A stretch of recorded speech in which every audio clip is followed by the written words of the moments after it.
What is up, geeks and gamers? You already know what it is. I'm your boy Q. And I am QMG. Bring you guys into the Quniverse where we talk to you guys about everything geeky, gaming, and nerdy. We got a great episode for y'all. We're going to be talking about some Spider-Man No Way Home, some Spider-Man Across the Spider-Verse Part 1, some Hawkeye, Charlie Cox's Daredevil. We got a great episode. Might I say, I'm just happy to be back. QMG, are you happy to be back? We haven't been on here in a minute, man. Yeah. But on our actual day, we actually had a great episode with Multiversity and Keep It G, where we talked about the Game Awards and watched it live. It was awesome. Shout out Keep It G and the Multiversity crew. Y'all already know, tune in to them on Wednesdays as well as Keep It G on Mondays. But yeah, QMG, how you doing, man? Doing good. Good to be back. Good to be back. You already know we gotta let that beat vibe out. To all my geeks and gamers, if y'all want to give us a follow, a subscribe before we get on into it. Appreciate y'all for tuning in. We got a great episode. Let's get into it, because you already know us geeks, we stay scheming, man.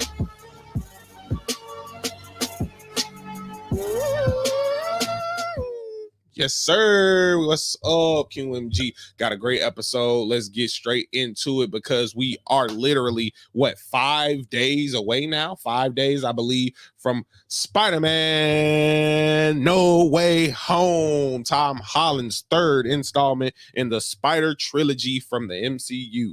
And might I say, the hype train is going crazy, because last week, they actually... Fandango and all these other third-party sites for tickets pretty much sold out. Did you get our tickets like you said you were? No, we're gonna have our tickets, bro. No, we are. I'm asking you because we're gonna have our tickets, bro. No, because if we don't get them now, we probably won't be seeing it. I've already seen it, bro. I've already did the research on the times and everything. I had to get with you with the times anyway. Yeah. We got it though. What you mean? You have to get with me with the times? I've seen it, and I've seen the times. I've seen the schedule. Everything good. Is it a nighttime schedule? Do you want a nighttime schedule? Quentin, yes, I want a nighttime schedule, dude. Like you can, it could be daytime. You can use the context clue. I'm sure. I don't know why you push it to the limit like that. Like this is a very important movie that has a. But that's what I'm saying. What is the problem with daytime? Quentin, get it nighttime. Just get it at nighttime so you can experience with a bunch of people like it's meant to be experienced. Since you just wanted to, you're the one who. Let me know. Do y'all care about night times or daytime schedule? Y'all let me know. Is they going to see the movie? Yeah, of course they are. That's why they watch the geeks and gamers out there. With us? I don't think so. So, Uncle Ellis, what's up? Let us know in the comments. Are you going to see Spider-Man No Way Home? Let me know. But yes. Oh, and shout out. We finally, for everybody that's tuning in on Twitch, we got Twitch views now. We got the Twitch stream up. So if you're tuning in on Twitch, this is your first time seeing Into the Quniverse as the dynamic duo, Batman, Robin, and not Nightwing. But anyway, QMG, Spider-Man No Way Home is 5 days away, 4 days away, however close, but it is here. So what you said as this movie being important, that seems to me that your hype level is at all-time high right now. It means that it means I really would like to see it before anybody comes in and tries to spoil it on my timeline. Like man, what you said. Are you gonna give it a try? Why you gonna give it a try? You gotta go see, you gotta turn up. But yes, so QMG, with that being said, do you feel like Friday this movie will be spoiled all the way through? No, I think that I do know some folks that'll be grimy and do it. So I'd rather be in my butt in the seat as early as possible to see it. So I don't have to deal with that. As early, like daytime? No, I'm just playing. But no, I definitely agree. So when we get done with this, we'll have to set up what time will be good for you, because they do have seats left for Thursday at our theater. So that's not in the world. Just tell me the time, because you just ain't. There's a multitude of times. I don't know what time yet. What you mean? They have a lot of times left with a lot of seats. Whew. But yes, let's get into it. So I want to ask you a couple characters, and I want to see what your thought is on them being in. I'm not going to ask. Now, please understand that, again, anything that's picked up on this algorithm that will be flagged as a spoiler. Hey. So I can't say Charlie Cox. I can't say that. As Daredevil, I can't say that. That might be above water because I wasn't gonna ask about it. We know the other people, and I wasn't. That's normal. I wasn't gonna ask about that. No, I mean just some of those. So, do you think Daredevil is gonna be in the movie as Daredevil or Matt Murdock? Do you think Charlie Cox is gonna be in the movie at all? I think that if Feige went ahead and just confirmed it already, that is something that is that's something that he makes you want to think he's going to be there as soon as possible. Mm-hmm. So, how much of a percentage that you personally feel like, from everything you know about the movie, do you feel like Daredevil Matt Murdock will be in the movie? And if so, how? What's the percentage? I think that this might not be anywhere near important enough. Mm-hmm. I think that's something that is strictly. I think that's something strictly. So last week's episode we did with Peter. Oh, sorry, bud. I'm listening to you. I think that's something that is strictly going to be a Easter egg or a cameo, whatever the case may be. Something that is not inherently, quote unquote, like a major part of the film. Okay, Kingpin. Is there any chance that Kingpin can be in the movie? No. Just flat out no. Venom. Venom is somebody that we've seen from Venom 2, spoilers alert. In Venom 2, Venom is in the MCU now. Venom is going to, like, they're not going to not have that. They're not going to. To what extent? More than likely is going to be a D-Man, what's goody? Shout out D-Man. It's more than likely going to be something like, I don't know. Early movie cameo, late movie, post credit. No, not early movie, but definitely something that's just something that's like a teaser. Just something teasing the next set of what's going on. Mm-hmm. Or do you think it's more Venom 3-ish? No, it's just going to be just, I don't know. It's probably just going to be a cameo, nothing substantial. Well, I agree with you. I think Venom is definitely going to have a very minor role in this movie. When we were first talking about it, I thought he might have had a bigger role. I thought he might have been like the Sinister Six villain if we get a Sinister Six. But as it being right now, they have a lot of characters that I'm pretty sure they're going to want to have at least some sort of development with. So I don't think they're gonna add Venom in there, even though Venom is already established. I don't think they're gonna add Venom in there for just to add another layer to the character. I think they're gonna save that for the next set of movies Venom is in. But I definitely think he's gonna be. I want to see him in there, but if it's not gonna be a major role or even semi-major, I'd rather them wait. Who else? What is the likelihood that we'll see some form of the Sony Spider-Verse with Miles show up as, like, maybe through a wormhole, or could see them through the multiverse? What are the chances of that? That is 100% more than likely just going to be something that's at, like, the trailer that they showed this past week. Mm-hmm. That is what they probably are going to show at some point in the beginning or at the trailer or after credits trailer. I believe that it definitely is something that they'll probably show. Well, they were going to absolutely show as a surprise. Yeah. Had Kevin listened to Sony's good idea of just showing Toby and Andrew already. But since they didn't want to do that, and they just wanted, stupidly, in my opinion, wanted to keep that obvious thing a surprise. Then they just said, okay, we're just going to show this then. You get that surprise. Yes. But we're going to go ahead and just show this as a consolation. Because I genuinely don't understand what makes them think that not showing these obvious things that are obviously going to show up in this film that no one believes won't be in the movie. I honestly, me personally, even though obviously we feel like it's gonna be in there, I personally liked this tactic.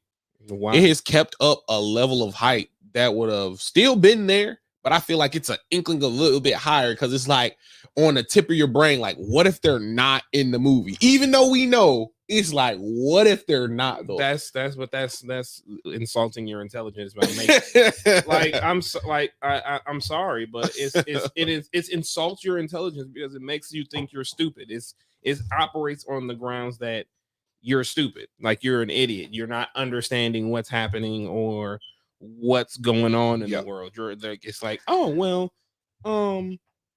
you're just assuming that they're going to be in the movie, but there's really no evidence. Like, yes, it is. It's a lot of evidence. I agree. I don't know. I just feel like, and yeah, D-Man, me and QMG are definitely going to get in that when we get into this Across the Spider-Verse Part 1. But yeah, it's all right. And I know this is a legitimately controversial opinion, but I genuinely think that this is a stupid marketing tactic. I think that it's not anything worth. It's not anything worth doing. It's not. You don't need to sell Spider-Man as you don't need to sell Spider-Man like that. Just straight up, you don't need to sell Spider-Man on a mystery of something everybody wants. Sometimes, it's like a boxing or wrestling main event or the Super Bowl or the NBA Finals. Sometimes the prospect of what you're expecting is enough. And then, therefore, it is incumbent on you to deliver on that. So do you think possibly it could be the fact of that they're not gonna fan service 100%, maybe give us the final scene is gonna have them, that's why they're holding back? And you shouldn't have done that in the first place. I mean, look, I'm gonna be very real with you. If Toby and Andrew are not in that film by any substantial margin, people are gonna be mad. I'm gonna consider that a failure. I'm gonna be very honest with you. If they're only there for a cup of coffee, and that's not a that's for this type of film, especially with the very real problems that MCU Spider-Man has had, that is more nuanced than the way I've expressed them. The fact that there is very, very real valid criticism of that. And this conceptually, if done right, would not just justify not all, God knows not all, but some of the decisions made, while also operating as a clear launch pad of how he can move forward. And I'm pretty and to basically just make it a non-issue. I mean, I have a problem with that. I have a big problem if Endgame gets more, but what happens in the third act of Endgame has more reference than this, because Endgame is just, a lot of Endgame's allure came from just, if this character is going to die, like, let's just be honest, it was if this character was going to die, anything else was just folks spitballing. But that was the consistent thing. With Spider-Man, with this movie, with its what's gonna happen to the MCU after this? No, not even that. It's like, I'm sorry, but I don't give a shit about what the fuck Doctor Strange is gonna be doing in Multiverse. Dang. Especially after. I mean, I've been holding off on saying this, but hard on my boy D Strange. I like it. Like, I've been holding off on saying this, but you don't want Scarlet Witch to find Wiccan and Speed? Like, I'm about to say exactly all you might want to hear. After that Across the Spider-Verse trailer dropped, I no longer give a shit about nothing the MCU does with their multiverse, because I know for a fact nothing that Kevin Feige is singularly brainstorming is going to be as meaningful. And we're going to get into exactly as Across the Spider-Verse as what Part 1 and what we know Part 2, which we'll get into. So to me, caring about any of that shit is just, are there going to be a bunch of, what up, Booney? What's good? What's up? Is there going to be obviously some things in Doctor Strange 2 that are going to be nice Easter eggs, if not flat out cool things? Absolutely. But for me personally, I don't. It's not going to. To me, I pay money for a Spider-Man movie to be Spider-Man, and you're promising me the prospect of 3 Spider-Man. Facts. And then, the 3 Spider-Man. And then you're promising me the prospect of seeing even more Spider-Man in another movie that I genuinely feel is the best superhero anything, and that's been in the cinema, period. And it looks like it's going to be continuing that. twice. Yes. And so for me, I need to see that commitment from Kevin. I know that commitment is there with Amy and what she does. I need to see that with Kevin. I need to see if they're going to, even if it's like, I give them this. If it's 30 minutes, yeah, I rock with it because I know not 30 minutes is a long time in movie time. Yeah, and I know not a lot of people rock with this, but this is a recent example of me. Hold on, Booney said he's the fourth Spider-Man in the movie. Okay. He always be trolling. But and I legit like that's not even, I don't know, like that's not even me saying I take it serious because I just know he's being funny. But let's look at the Matrix Revolutions. No matter how you feel about the movie and some of the decisions made, the last 27 minutes are dedicated to Neo and Smith fighting, and probably in one of the best fight scenes in the Matrix trilogy, and has a lot of, and like literally Mr. Anderson, and is literally one of the, in my opinion, helps really sell what the Matrix, what makes the Matrix such a amazing story. So Aaron, what's goody? What's up? So like, if Toby and Andrew show up for the last study and make their presence felt heavily, you know, dude. And now I want to ask you something, because for everybody knows, like he said before, QMG has not been a huge fan of Tom Holland's Spider-Man due to a lot of things, specifically Tony Stark. Don't send Tony the Tony Stark being more of the Uncle Ben figure to Tom Holland's Spider-Man. For a TLDR, Spider-Man feels like a glorified sidekick when his existence is the literal antithesis to that. And some of the things that happen to him as Spider-Man in this universe, even things that I could overlook, are hampered because it doesn't seem like the focus is to make him learn from anything. It is just to put him in scenarios to make the audience go, oh, he's in the Marvel universe. I've said this before. It's the fact that he's a kid. I said this before, but a lot of things can be easily fixed with the MCU Spider-Man if they just doubled on the consequences and made it seem like everyone involved understood that. Well, my question was, I just wanted to, but my question was, do you expect that Tobey Maguire and Andrew Garfield Spider-Man, is this something that you would like to see, that they imprint some of their ideologies onto him?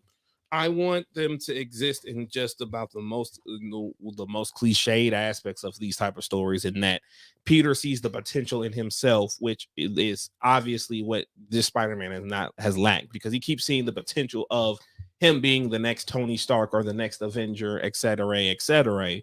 But he's never looked inward. Yeah. As what Peter Parker Spider-Man can be. He only did that to prove something to Iron Man. He lifted that building. To prove something to Iron Man, to prove that he could be a superhero.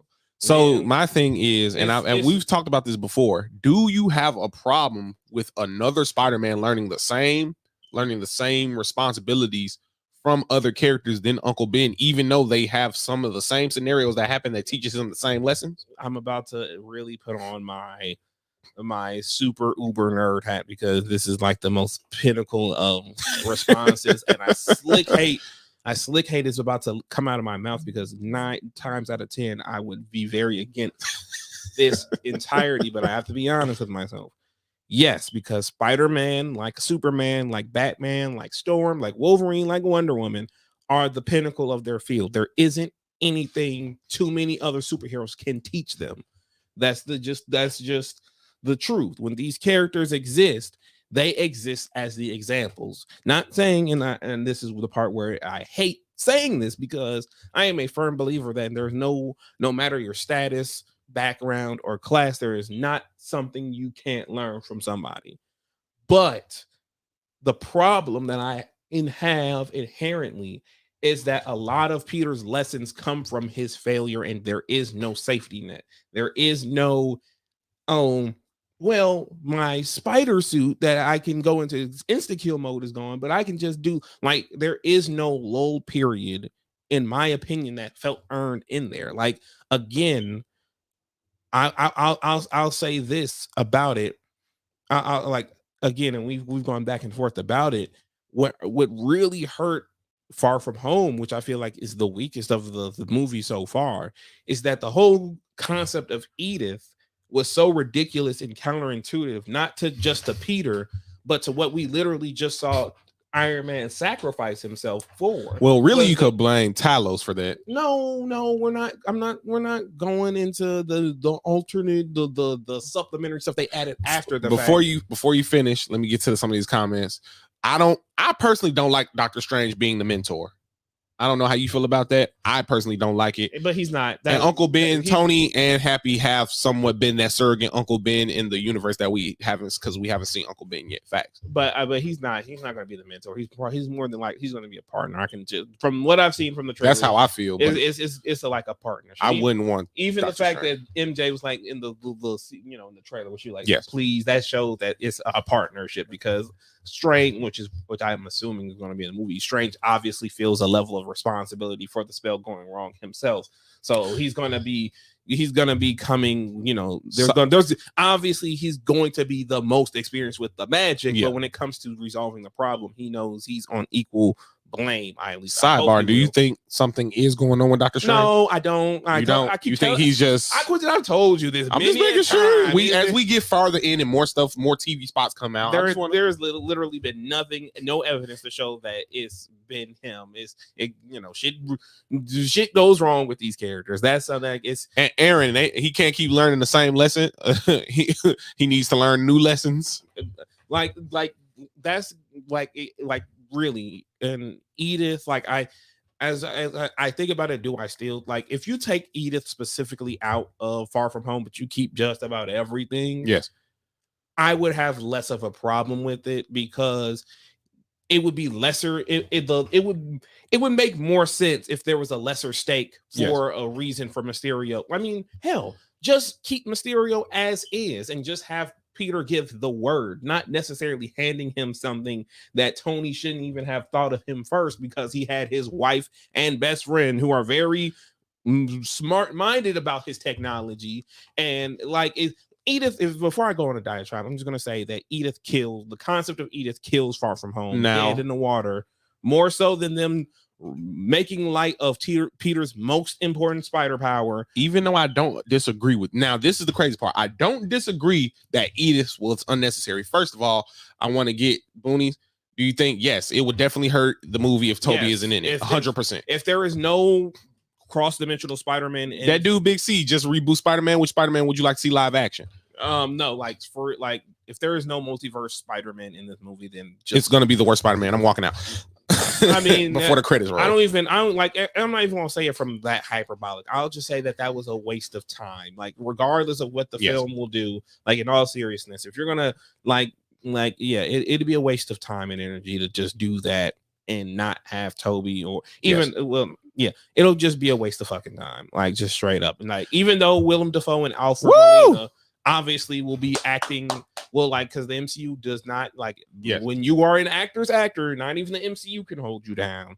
So they're even though I would be sure that they would be still cutting the rug and doing what they needed to do, it still would be what I was saying was, I agree with you that Edith was unnecessary, but would you rather? So you would have rather had been story been about Peter not looking for this father figure and learning that he doesn't need this role model to feel Tony Stark's place, but become Spider-Man himself, the friendly neighborhood Spider-Man. Is that what you're talking about? What I want would exactly be that, but considering the fact that movies don't operate like that, and I have to look at it from what the movies the path the movies were continuing on. Yeah, obviously. Peter would not do a 180 on Tony, being dead for 5 years and then coming back and then seeing him die. Obviously, that would still stick with him. Yeah. But there are ways where you can still get to point A to point B without having this stupid ass movie ruining MacGuffin there that just literally adds an element of to make Mysterio more powerful. At the end, yeah, you can that's why. How would you have upped his power level? I mean, it's not even about power level. Just voice, have Peter give the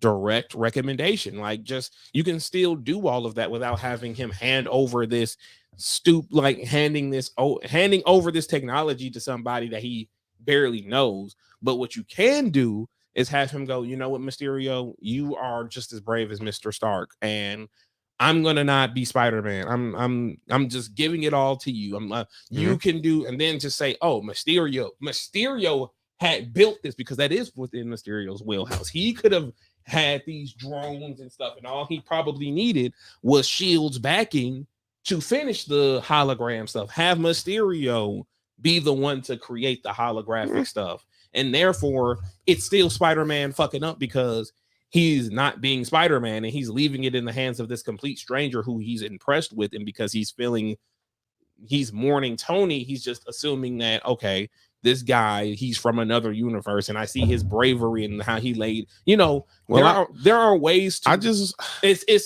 like I said, Edith literally kills the movie because it once again unnecessarily puts Iron Man in the Spider-Man story and have that be the central point of the conflict, where you can easily take her out, still have the story beats of Peter wanting a regular vacation. He wants to chill out being Spider-Man, him being just thrusted against his will, more or less, into being a superhero, while also still trying to live up to the expectations Iron Man set for him.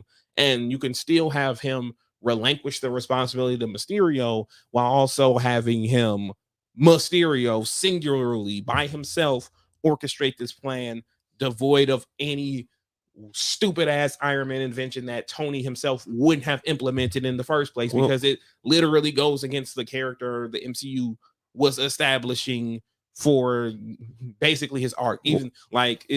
But I agree, Edith. Like I said, I agree, Edith wasn't needed. But I do think the story of Mysterio and Peter shows more about Spider-Man, because they established that Peter was looking for that father figure. They established that from the beginning. I'll take it a step further. There's a very high chance that aspect of it will play into hopefully a potentially great part of No Way Home. And I say this as a person who has hasn't seen anything about this, like hasn't watched the movie at all in any preview capacity, but just, cast your mind back to Spider-Man 2 and how was Doc Ock and Peter's relationship in that movie prior to Doc Ock and at the end of it. And Aaron, if he's still in the comments, he knows the line at the end of the movie that signifies it, and that's Ock had a very fatherly, he liked Peter being around. He was, very much proud of the scientist Peter was, and they were bonding. And Spider-Man PS4, and not even that. I'm talking. But Spider-Man 2, and then also at the end when the arms lost control of Doc Ock and he was back to normal, and he was like, Peter, is that you? And and Peter convinced him that they needed to stop the sun, the fake sun from going and expanding. Doc Ock sacrificed himself, and then that can present a conflict if done right, where Peter's like, no, I fell for this once, I'm not gonna fall for it again. And they start, throughout the events of the movie, maybe Doc Ock starts coming to Jesus sooner than he would have in Spider-Man 2.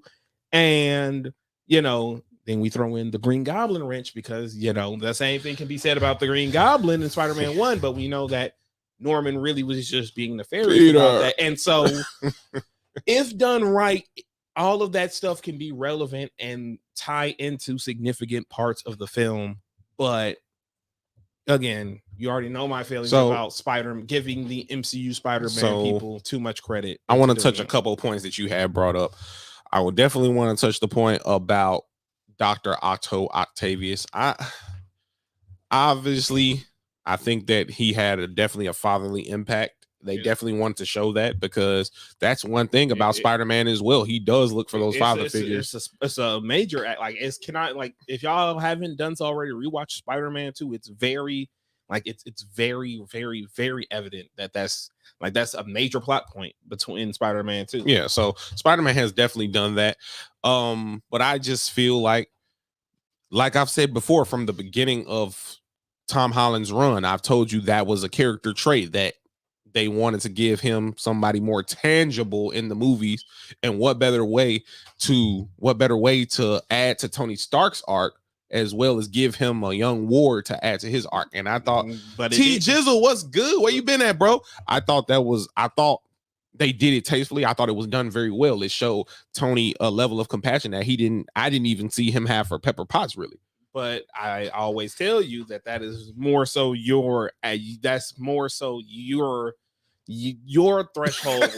I don't think so. I think they was thinking that too. It's more so your personal threshold versus what they were actually trying to imply. Yeah, because like I said, and I continually tell you this, Tony never had a point in and I say this, my biggest gripe with Homecoming is that Peter literally did everything right and handled it the right way. But if it wasn't for the fact that Happy and Tony were blowing him off, that's the whole reason things escalated. And that at the end of the movie, there was no like that he had the snarky remark, and one can say, well, that's Tony's character, but it would be but sometimes you have to show character. Like sometimes you have to show character growth, and sometimes you have to show character growth and not necessarily the inherent character, because that shows the third dimension of these characters. Sometimes you have to have a character that normally would make a joke be serious, but at the same time, sometimes you have to have a character who is not used to apologies. But I think I think you're missing what they were trying. Even though I'm saying that they tried to expand Tony's arc, they still had he had those flaws, which is insane. But it showed the dichotomy of family. It showed the dichotomy of even sometimes with the flaws of a relationship, Peter was still seeking a father figure, even Tony Stark, even though all his flaws, as well as Tony Stark still trying to implant things into Tom Holland within his own flaws. But it didn't work because it's not. That's counterproductive and reductive to what the movie is trying to do. That would make sense if they were both screwing up throughout the movie. But Homecoming, Tony and Happy treating him like a kid is what really escalated things. And like I've said before, I can see Timothy Chalamet as Green Goblin. Timothy Chalamet. Just because he's a white dude, a young white dude. Damn, man, tough. No, I don't think that. I think that's an excuse and a cop out. I'm not saying that you are making. Not saying that that you're making the excuse, because that's your interpretation. But if that is what the writers were trying to do, I feel like that's a lazy way to handle it, because, and I said this before, my number one reason why Tony and Peter as a mentor Ward relationship doesn't and can never work is because no matter what you would it be mentor and / mentee? Would it be no? Ward is the Ward is the mentee. Ward is the official name for somebody that is in a mentorship. But, hey, yeah, man, tough crowd. But Timothy Chalamet. But the reason why it can never work in that type of relationship is because Peter is motivated by responsibility and Tony is not. Tony doesn't, he eschews responsibility on the regular. That is his fatal flaw. No matter what he does, even in his attempts to be responsible, it oftentimes blows up in a way he wasn't expecting, and then he just reverts back to not being responsible. But that's why he sees Tom Holland as a better version of himself. But that's never been expressed. It's never been expressed, because if asking him to join the team that you blew up yourself and still conceding, here's how it is, because I'm gonna really deep dive into it. So yeah, Peter saved the plane with all the Avengers shit and still found a way to save Toombs from being killed. Obviously, we've seen that. But that doesn't make a team. Exactly, T Jizzle. It's not how that works, because it works if you're a mentor and a ward, no. If you're equal partners in a situation, yes. If that is something that you are content with learning from each other in, yes. But when you are in a relationship where you're expected to do the teaching and not receive the learning, then it can't work, because otherwise you're just spinning your wheels. That's why Batman and Robin works, because they are partners. It's not mentor and word, they're partners. Yes, you have your shitty Batman interpretations. I was just finna say, it's like you have your shitty Batman interpretations that try to put Batman too much as the alpha and Robin as the subordinate. But the best Batman stories have Batman and Robin as partners. They're partners.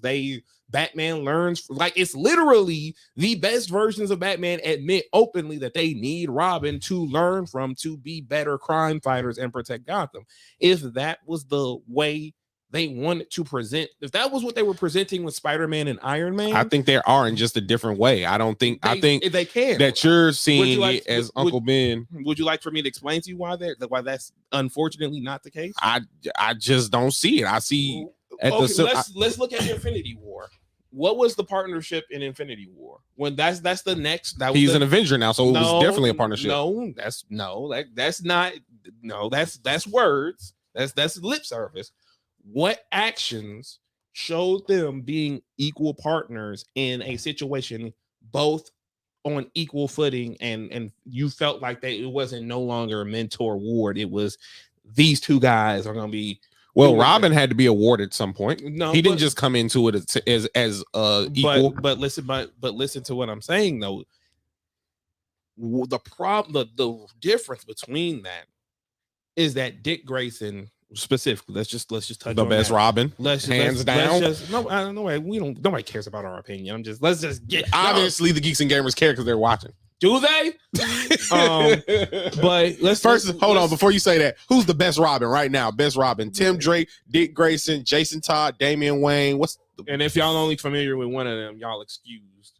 But but Dick Grayson, when he first became Robin, and no matter maybe one or two different universes, but primarily Dick Grayson. Let's go.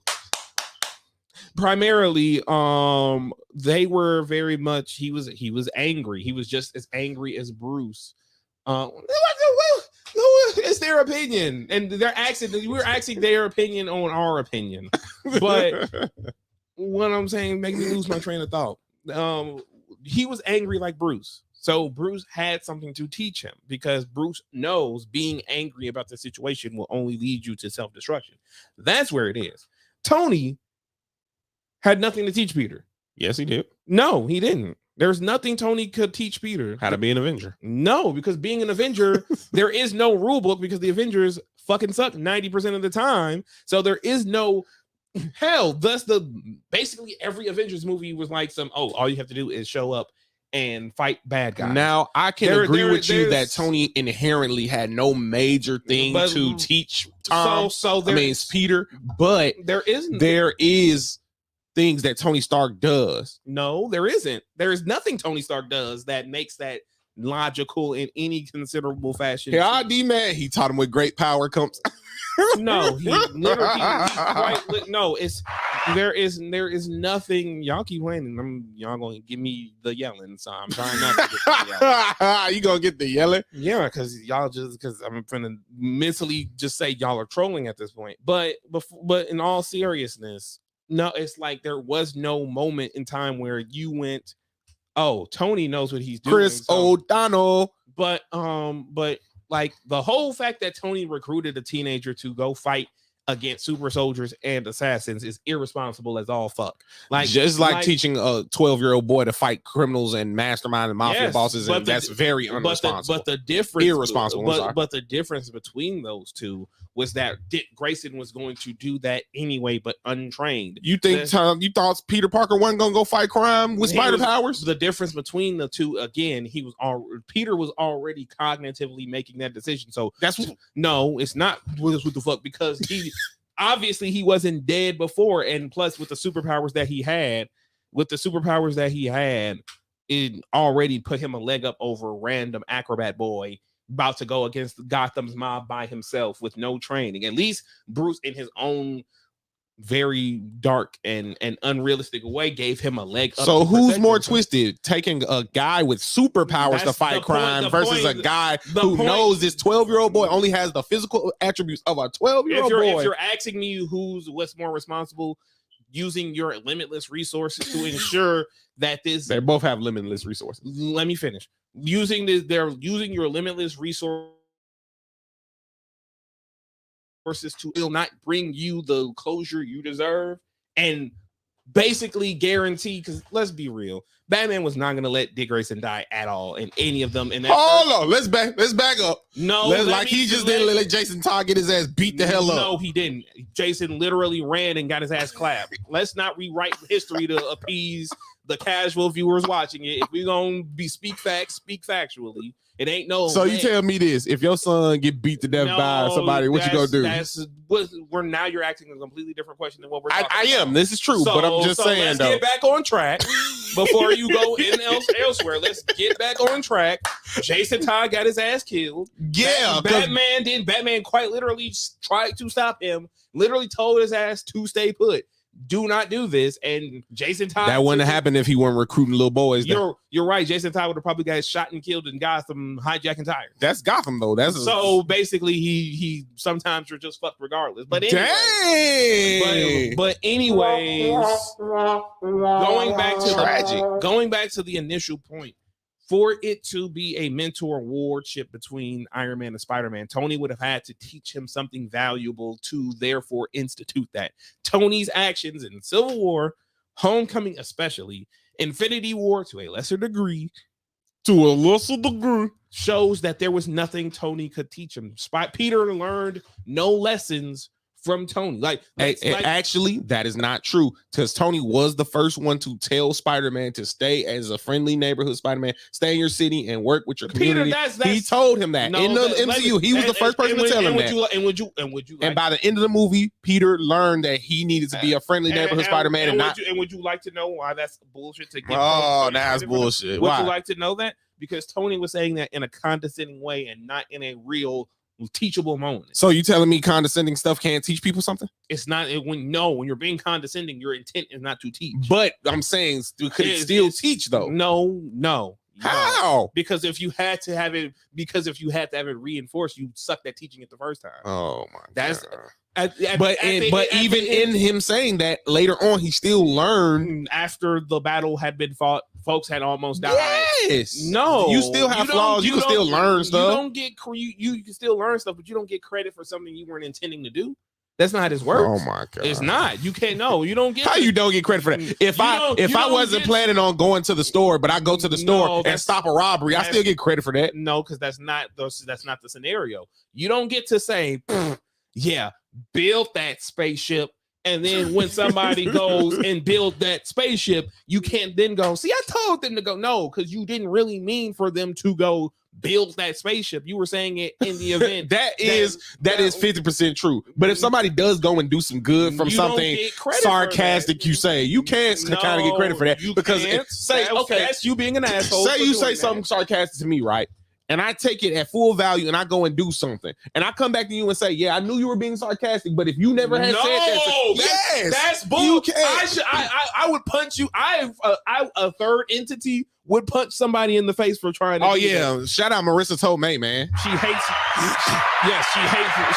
being Aunt May because shout out Marissa Tomei. She hates this Aunt May because she says she doesn't get to do no acting or anything like that. So, anyway. But no, yes, if you said something to me sarcastic and it had me make something that changed the world for the better, you still inadvertently taught me something. You inadvertently made me. That is some egotistical bullshit. You just want some credit for some shit you ain't do. Niggas always want some credit for some shit they supposed to do. That's what that is. Like, no, you don't get to know. Somebody saying, but nobody's saying Tony wanted the credit. We're saying that he taught him something. Yes, Tony always wants. He always wants the credit, and yes, that's exactly what he told Peter to go be a friendly neighborhood Spider-Man, so he would not go to the compound trying to be an Avenger, and B, most importantly, he said that so he would follow the Sokovia Accords that was recently established, saying, yeah, if you're going to be a superhero, you need to have some oversight. That was Tony. They do, though.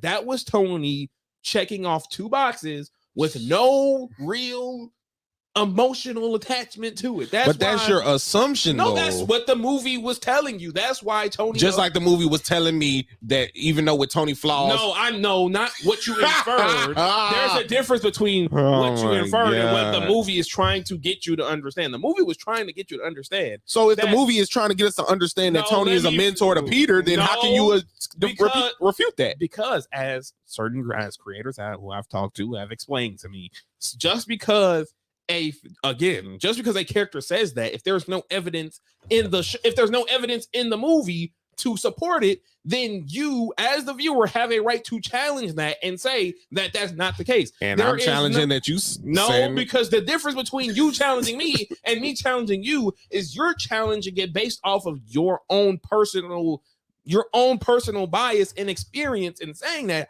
I'm challenging you because the movie says this and this and this, and everything the movie is saying runs counterintuitive to what you want. I don't think so. I think you're only going by Tony's flaws is counterintuitive, but you're acting as if life is cut and dry. Like people that don't have flaws try to teach people things, try to mentor people. This movie ain't life. I don't know how many times I gotta tell you this. So things aren't based off of life in society. Quentin, if the movie wanted you to think that way, the movie would be twice as long and have more dialogue. I don't think so. And people don't think 2 and 2 makes 4. Obviously they have to check boxes.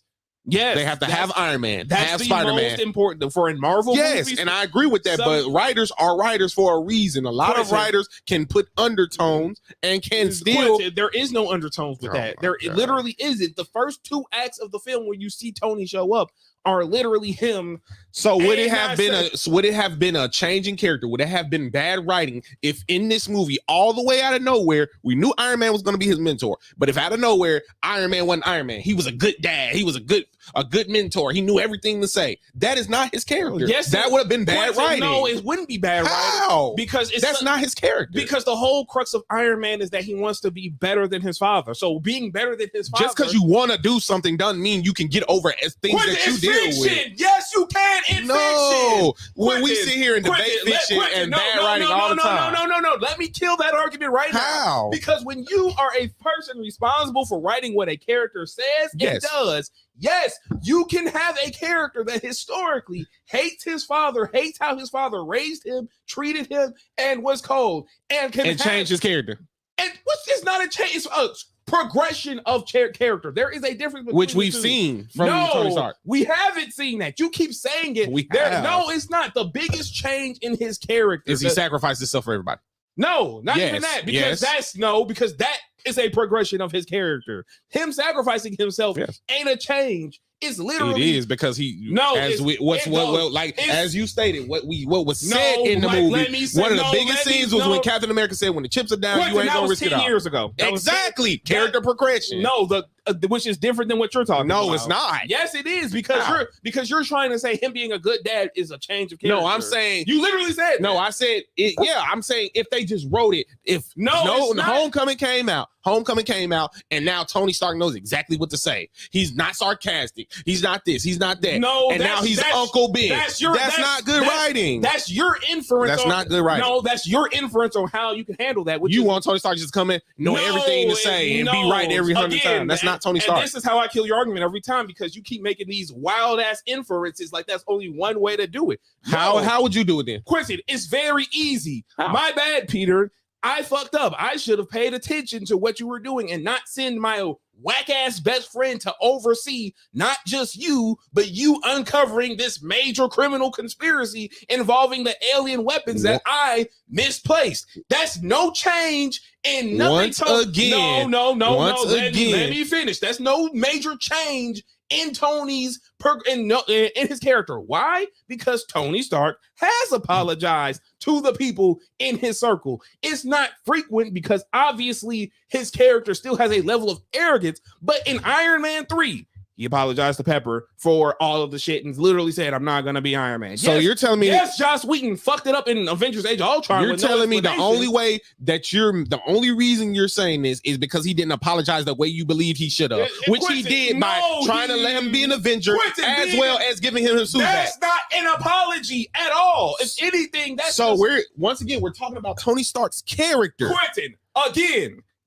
no matter what you try to say, that is literally not an apology. So that's not Geeks and Gamers. Now Geeks and Gamers, stay with me. No, stay with me. The whole movie, Tony Stark. This is before Avengers Infinity War. Now, mind you, this is before Infinity War. The whole time, as the father figure, Tony Stark still sees Spider-Man as a kid through the whole movie, even up to the end. He still sees him as a kid that he has to protect. Him as a burden. So, a burden. If he sees that Tom Holland looks up to him, Peter Parker looks up to him, right? He looks up to him. He knows he doesn't want to end that as his ego, as we stated, his ego. He doesn't want to lose that perception of you looking up to me. So instead of apologizing, which is one of Tony Stark's character flaws, he apologizes in a way that's not verbal, allowing him to be an Avenger, allowing him to get his suit back. That was his apology. No, even though not the yes, no, it was. It wasn't. Yes, because at the end, what did he do it for? Just to do it then? Yes. Oh my God, that's literally. If we're gonna talk about Tony's character, so that wasn't an apology to Peter Parker. An apology of what? How does him giving him something that he obviously realistically now oh my God, now it's not an apology. Let's be realistic. Let's be realistic now. But this isn't real. This is fiction. You don't want to brought up real. I was being sarcastic. That was sarcasm. That was sarcasm. I'm commenting on the concept. That was sarcasm. That was sarcasm. Let's look at it, right? Yes. So, do you think Wanda being an Avenger after Age of Ultron was Tony apologizing for helping be responsible for her being the Scarlet Witch and all the shit her and Quicksilver went through?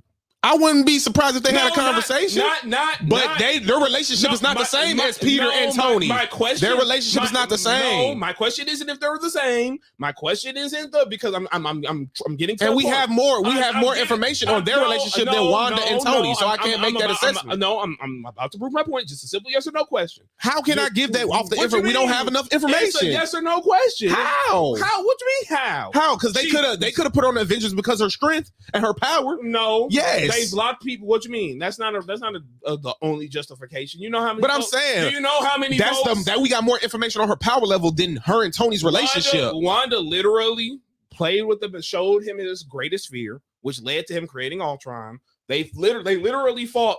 What? 2 other times? The other time she did it, she literally caused the Hulk to go on a rampage. Then keep your friends close. No. Let me finish. Then the third time, they were jacking in the office, the Stark Tower, because she wanted to say, don't do it again, because she was like, yeah, he's going to do it again. And then through sheer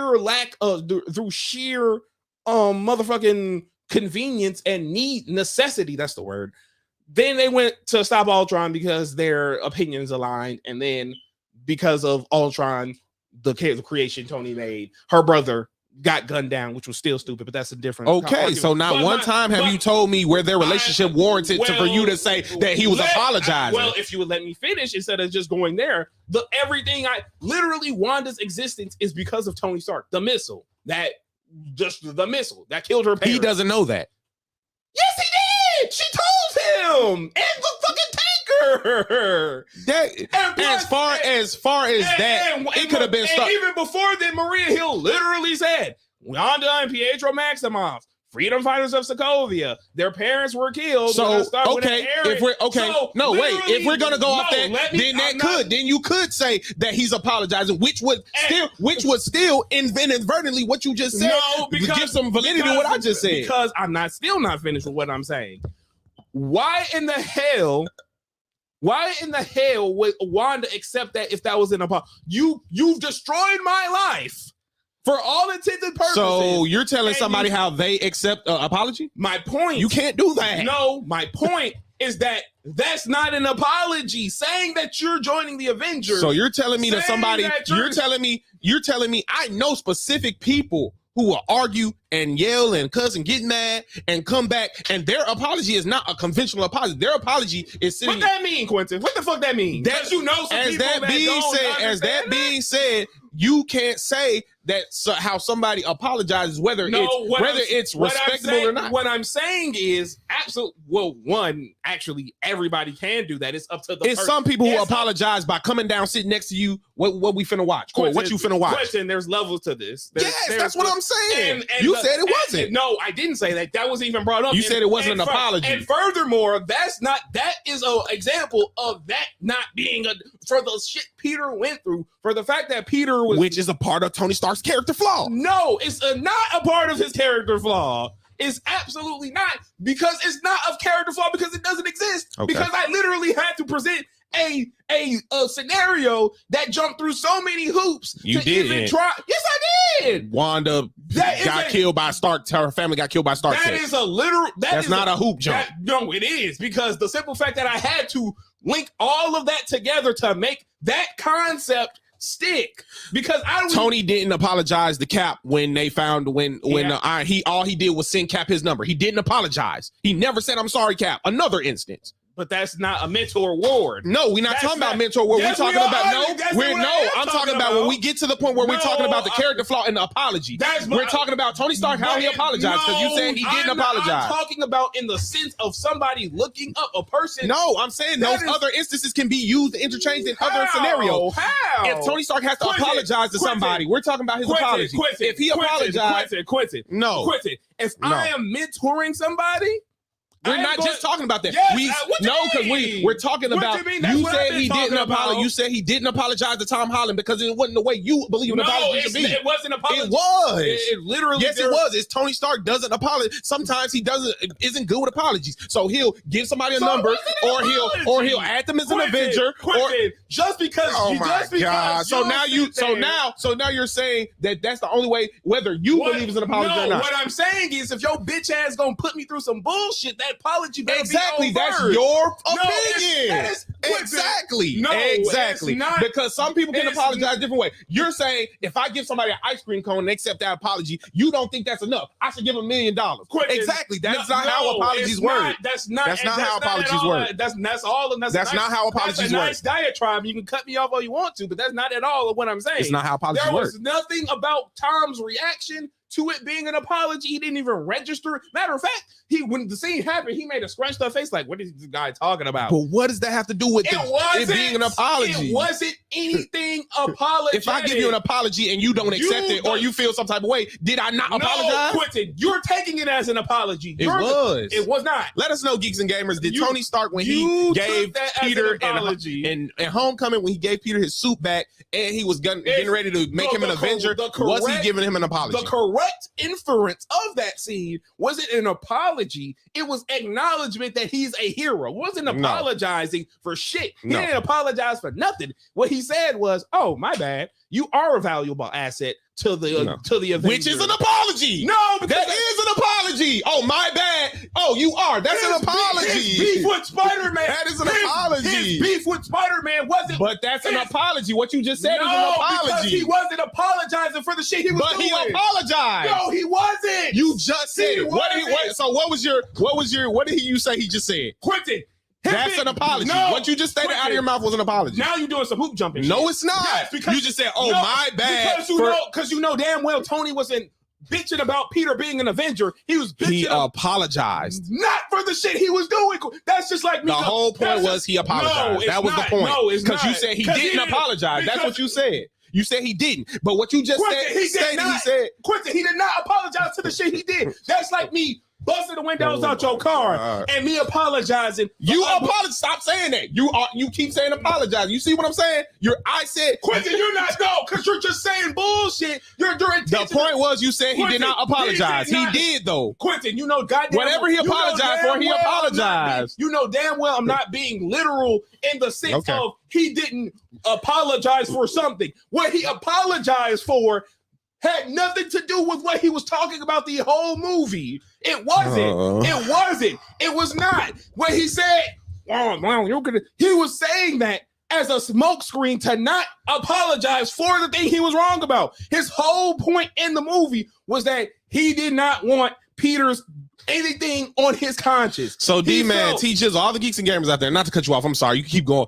Do y'all think that Tony Stark's character flaw, one of his character flaws is how he apologizes? And do you think that in that moment he was actually apologizing in his own way? Let me know. So that man, What you that say? man was not apologizing for nothing. Nothing he was That was overtly wrong I was saying about. he was apologizing. The point was You literally did. No, the point was You you said quite literally no. did. The point was you said Tony Stark did not apologize at all for anything, and I said yes he did. I said, and no, you what said, I said and you was- said him giving no, him the what suit I and said doing was- that was what not I an said- apology. what I said- No, we can run it back. You said him And giving you him the wrong. suit. Run it back. No, Stop he saying said you run him it back. giving him the If suit. you gotta run it back, that means you weren't paying attention. to You what I was said saying. giving him the suit and doing That's the press not an conference was not an apology. apology. It wasn't. Exactly. It But wasn't. you said he did apologize. But that's not for shit at all. That's like Okay. me saying. So, that's like me that's what I'm saying. doing something completely unrelated He apologized. for not what he did. But you said he didn't apologize. Quincy, it don't matter. Yes, it do. Yes, if you'll let me finish, it don't. Just because you cut me off halfway through the sentence, don't mean what Go you're saying ahead, is bro. right.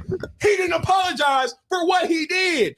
Him being an Avenger was not what Tony was mad about or trying to cut Peter from being Spider-Man What I about. was. Yes, it is. That's literally what No. you've been saying. You said he didn't apologize at all. That's the point. No, You I said didn't. No, from I starting off, you didn't. said No, I didn't. Yes, you No, did. I didn't. You said he did No, not I apologize. didn't. Yes, you did. No, I yes, you didn't.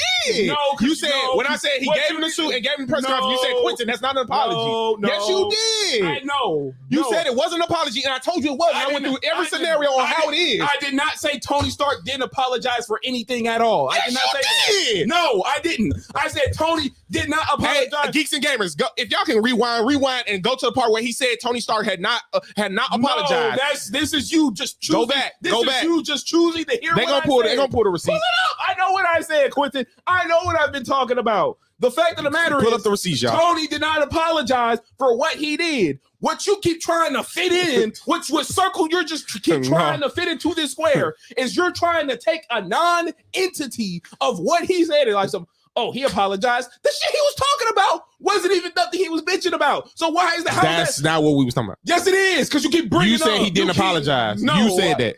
So you're just gonna keep Miss generalizing. Lady it. Ferg, what's goody? Appreciate you for tuning you just gonna in. keep generalizing what I No, said. it ain't general. Yes, That's it what you is. said at your Because mouth. if- You said, Quentin, that's not an apology. Him doing that was not an apology at all. You started off saying that. Yes, that's what I'm saying. Quentin, You said it wasn't an apology.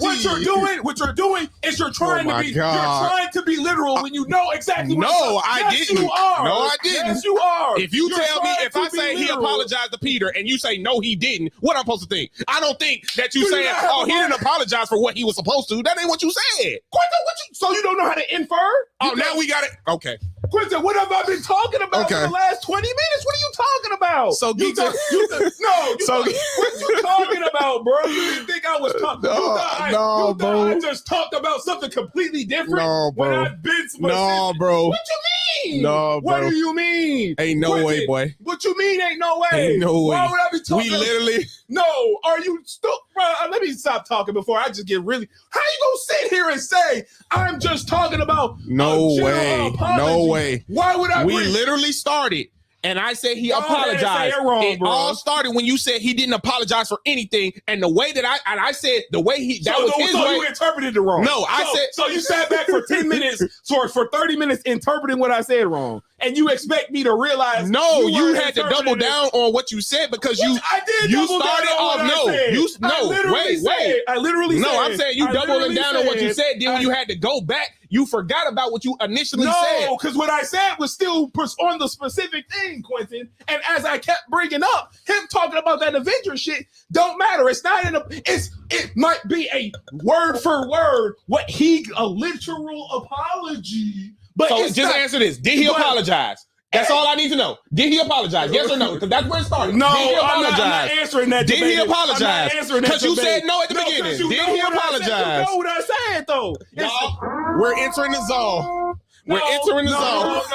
No, because you know what I said. You know exactly what I said. You know exactly We're entering what the I zone. said. You know exactly But what I was moving on, talking man. about. Moving on, Don't bro. try to sit there and say, oh, he didn't apologize. You know exactly what I'm talking about. No, You know- I don't. Then you need to listen instead of trying We to gonna run it back. We gonna run it back, You y'all. know I'm what gonna I have talked next about. into the You Quniverse. We're gonna know. play that whole little clip right there for y'all. What you mean? Moving on, You man. can play as many clips back. Moving you know on. exactly what I'm talking about. Oh, You didn't apologize, bro. What the fuck? What you mean? What you mean? You? No, I said, did he not apologize? And you said no. No, that's not what I was talking about. That was. That's just like saying, oh, you said to you multiple times. You said, Quentin, that's not an apology. Multiple times you said that's not an apology. Multiple times you said that's not an apology. What you're doing is the equivalent of me saying, oh, I didn't vote for Donald Trump. Oh, so you didn't vote? I said I didn't vote for Donald Trump. No, that ain't nothing. That's exactly no, it's what not. you did. That's exactly what you did. Obviously, if you said you didn't vote for Donald Trump, my inference would say you didn't. You voted for Biden, right? No, could have fooled me. But if you say you just spent the last 15 minutes trying to make it seem like I didn't say you just literally sat here for 15 minutes, knowing damn well what I said in the context of he didn't apologize. Gnarly, hold on. I'm sorry. Now you just sat back. I'm sorry, Carly. You have to. When we get to talking about Tony Stark and Spider-Man, it gets intense. You literally. But can we move on? Can we move on because we got a lot to talk about? We didn't even get a chance to. Blew my mind with you. Literally just did that. So we gonna pass. We're hyped for Spider-Man, as y'all can see. We're definitely hyped for Spider-Man. It's gonna get heated once we get off of here because I got some words for him. But what you mean? You just played in my face for 15 minutes. Across the Spider-Verse is also coming out. Across the Spider-Verse is also coming out. QMG, I'm pretty sure you're more excited for Across the Spider-Verse than you are for anything. I guess. I know you don't do that now. No, because you're talking about Don't do that now. You're just talking about some we got words. I just explained it, and then you tried. Well, no, I'm talking about pertaining to the Spider-Man. It's stuff. good. It's good. Oh, I know it's good. I know it's good too. But no, Across the Spider-Verse is coming out, and we got a couple teasers. We got the Middle Eastern Spider-Man.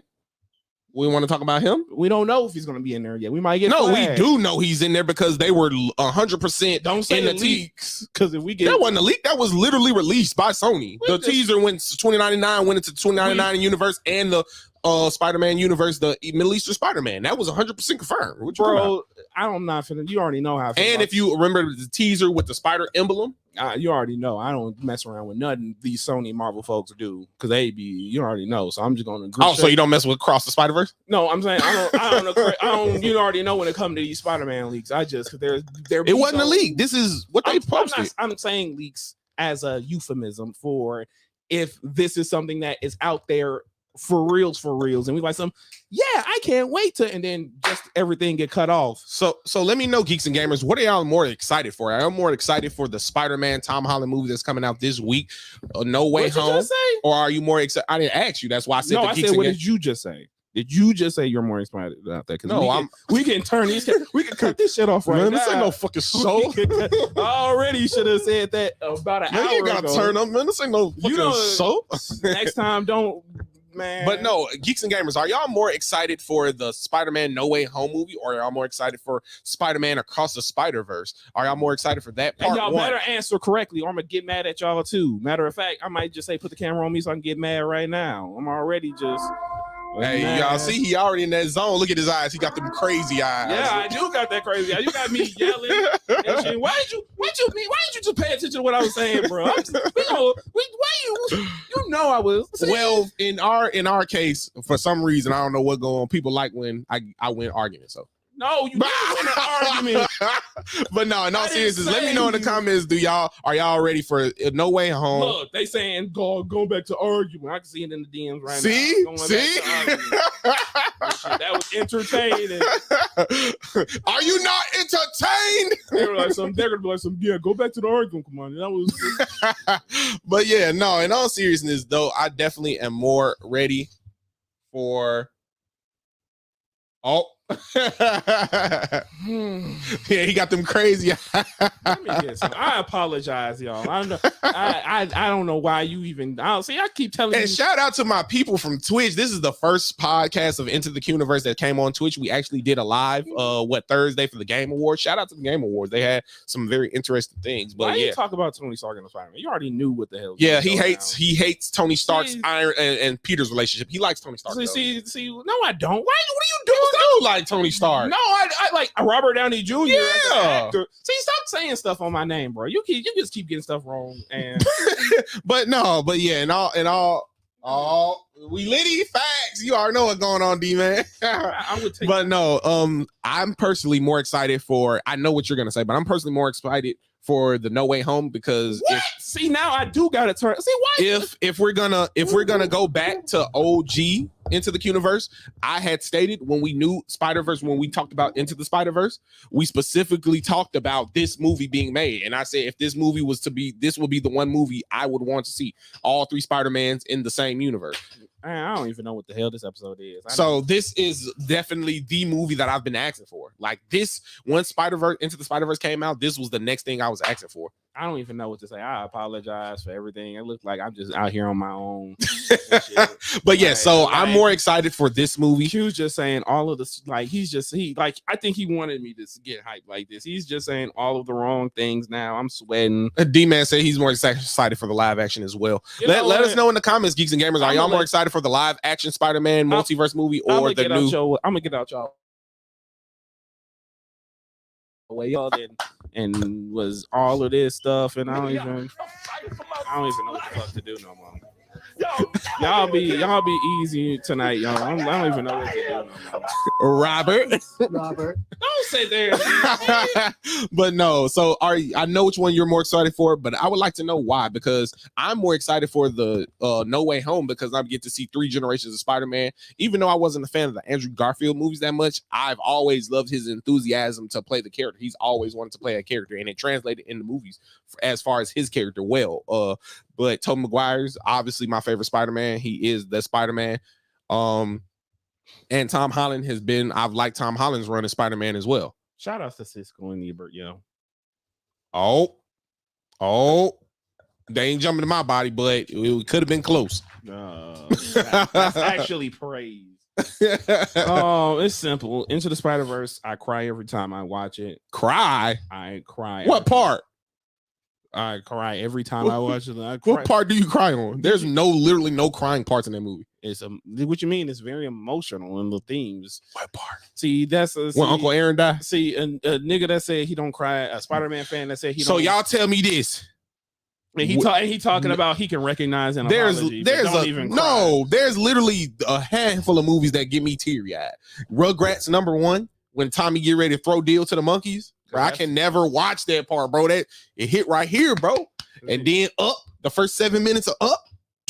Come on, bro. But yeah, come on, bro. Anyways, before he try to make it seem more. No, but I just want to know what part makes you cry into the Spider-Verse.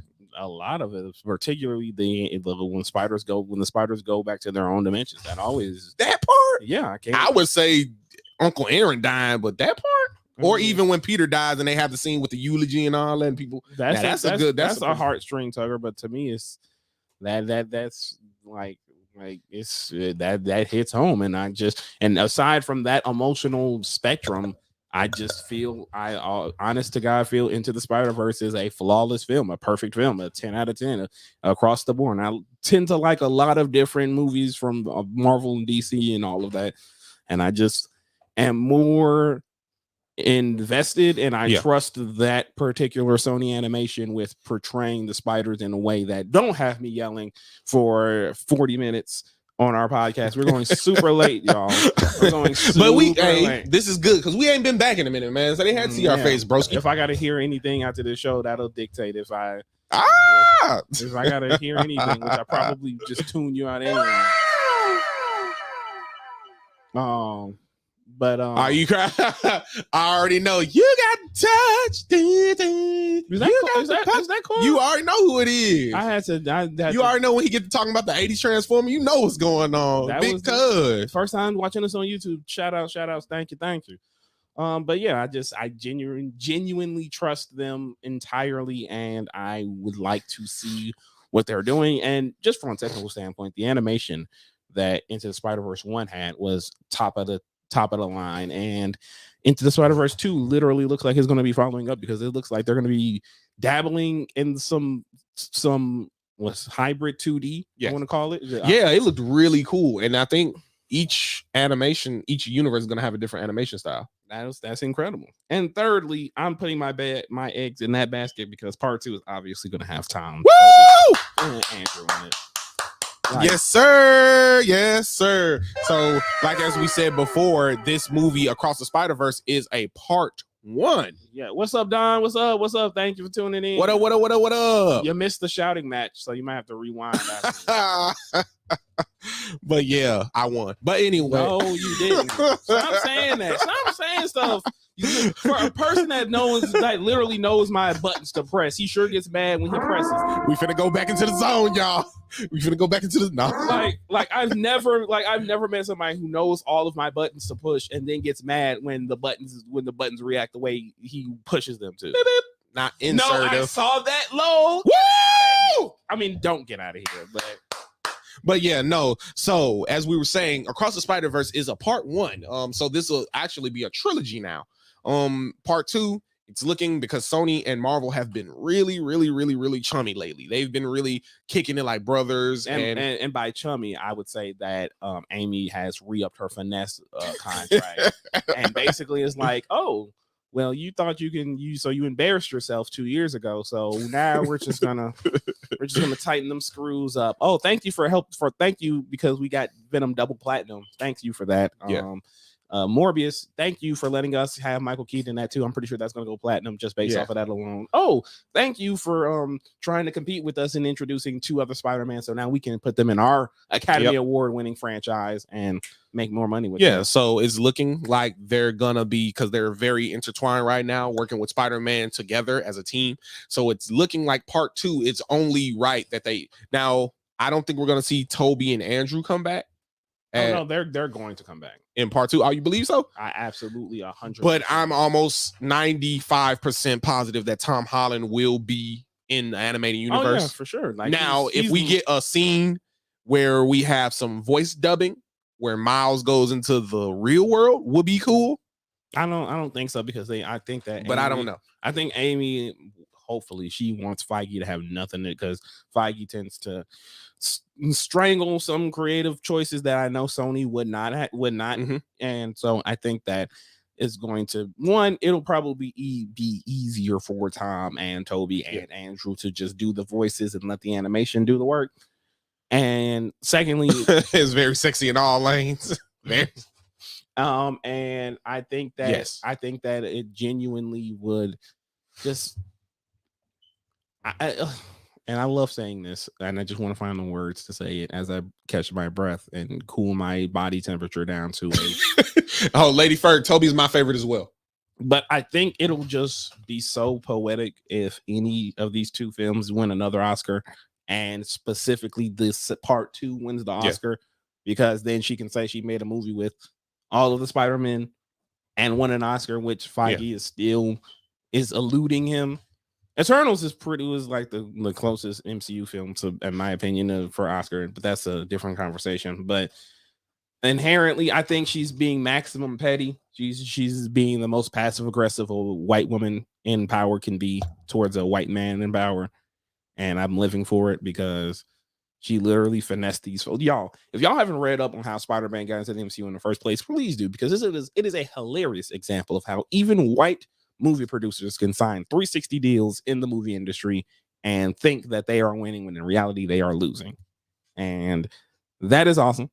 That is hilarious. But I've been told that talking bad about white people is controversial, and yes, it is. So I'm just gonna refrain from doing it any further here on Into the Quniverse. And as y'all see, this is the last time QNG will be on Into the Quniverse. We're gonna have don't fuck up my spot, D-man, at the neither. Play all day. But yeah, no. So it's definitely interesting to see that this part 1 is definitely, as long as it's Andrew Garfield, you want him in the new Spider-Verse part 1? Oh, as long as it isn't. What? Andrew being in what? Are you talking about the Into the Spider-Verse, Across the Spider-Verse sequel? What? You're anti? We're gonna talk about that. Like I said, I'm anti his movies. I mean, but him as Spider-Man and his character and his enthusiasm to be Spider-Man, I've always liked it.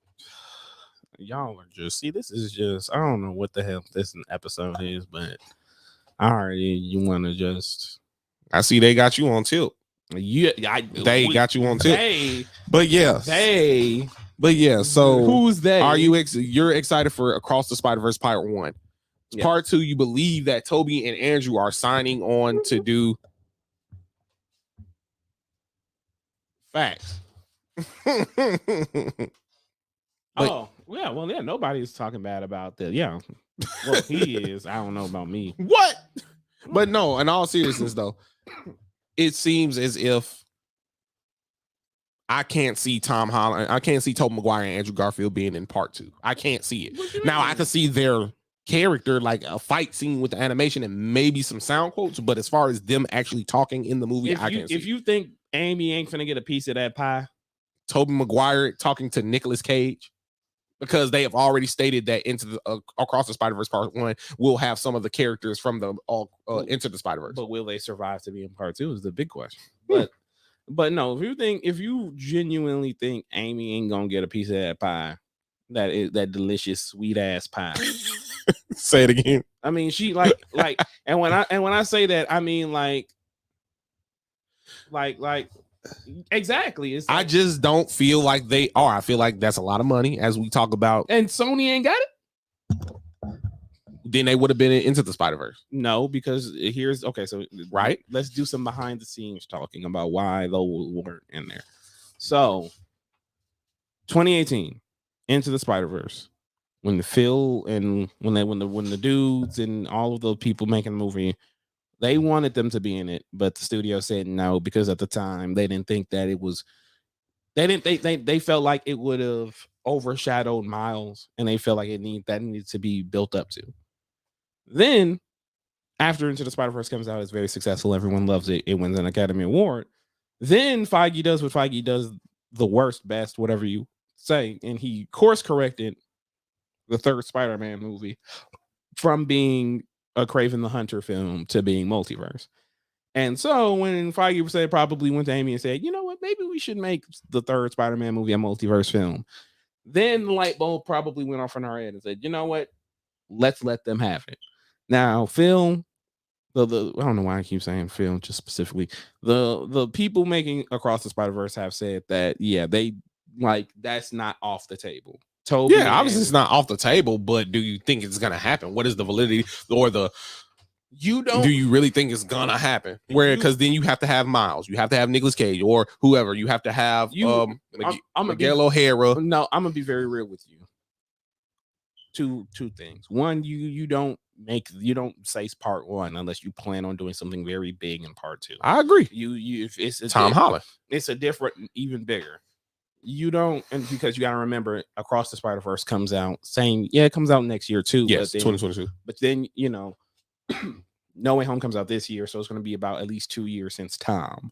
And I don't want to say Tom is not necessary enough. It's not a big enough pull weight, but once you get that taste, we got not just Tom, but in these scenarios, we can get Toby and Andrew. When you're in that scenario, you can't just settle for one. So in reality, for a Across the Spider-Verse Part 2, if we're talking about the central characters, the one you absolutely have to have. Yeah. You don't need Nicolas Cage. You don't need Spider-Ham. You don't need Penny. You don't need Miguel, as much as it pains me to say.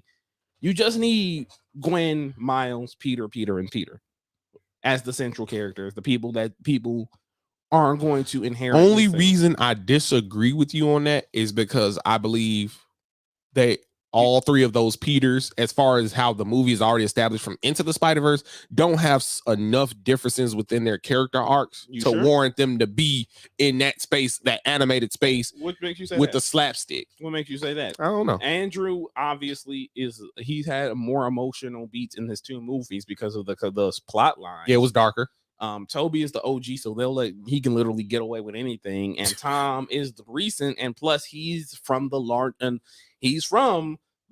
central universe. He's the character that you can say, have him name drop a Doctor Strange or an Avengers or hell, even an X-Men or Fantastic Four, depending on what shows up between now and Across the Spider-Verse Part 2. You can have that extra flair, that the wrap up or anything like that. So they don't have to be so different because they can operate. Well, yeah, they'll still be different. That's just that their dialogue will probably be more. It'll be different, and plus, it can show with Tom the growth he's had since No Way Home.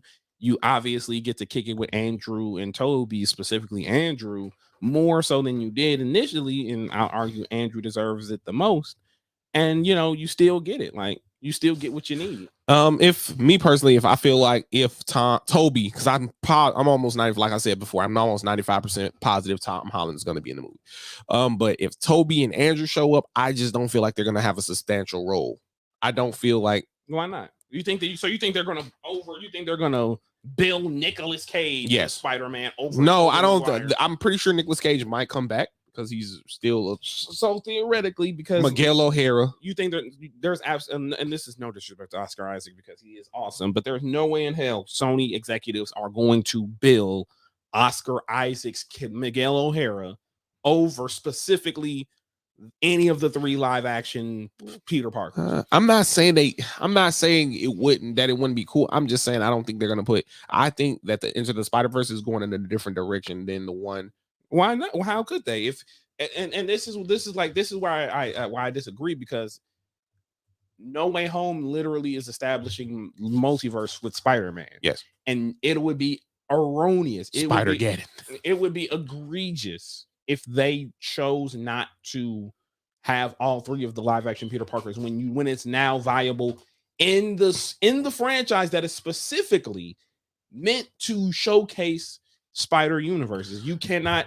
It would not be worth it just to have one, and specifically, it would not be worth it to just have Tom, because, and like, we just gotta call a spade. Tom is the weakest of the 3 live action Spider-Man. He is hey, Toby, that power feats, boy. Toby. No, I don't mean power set wise. I mean in terms of popularity and significance. You don't think I would argue Andrew? No, because Andrew is a cult favorite that people. He's now elevated to cult status, and I can give you that. And because Tom is still currently Spider-Man, anytime anyone is still currently that character that's been shared around, they're always going to be third or second. I'm not gonna lie though. I honestly think when Tom is done, which is probably like 10 years from now, I think Andrew might be above him. Like, as you said, cult status wise, he already is above him. I think so. I genuinely think Tom is perpetually going to be at 3 unless they do another live action Spider-Man, which will probably be much further down the road. But I think that. I genuinely think that it's going to, like, they have to have all. They cannot just set now. Lord knows they might promote it as just Tom. Unfortunately, maybe I'm wrong, but I don't see them. I don't see them prioritizing, and it's not saying that there is no Spider variant that can't be, but I genuinely, if they're going to go in that direction, you don't promote just Tom Holland as the other Spider-Man, and B, if there are going to be 3, you prioritize them as being Miles's supporting cast. You keep Haley Steinfeld, obviously, and Gwen Stacy wasn't going anywhere. And I'll also say you keep Miguel O'Hara because he looks like he's a central aspect to this across the Spider-Verse. No, we ain't gonna fight about Andrew because, like I said, Andrew's right now my least favorite, but I feel like cult status is gonna put him in other fans' eyes over everybody. But for me, he's my least favorite right now. But I genuinely feel like I feel like once they said let the rabbit out of the hat that A, they considered it in the first one, and B, that it's a possibility, I feel like you can't not deliver on that. And we haven't even brought up the biggest question that I haven't asked you. Just because it says part 1 doesn't necessarily mean it's going to be only part 2. No, it's I feel like not too many movies, sequels, do part 3, especially after a number 1. Normally it's like 1, then part 1, then part 2. Yeah, I agree. But how do you feel like there's any chance that part 3 could be the end all be all of the Spider-Verse like that? No, I genuinely don't, because it doesn't make any. There is such a thing as too much of a good thing, and inevitably people are going to want Miles to have his own story that is not in regards to any multiverse stuff, and so you're gonna have to cut the party.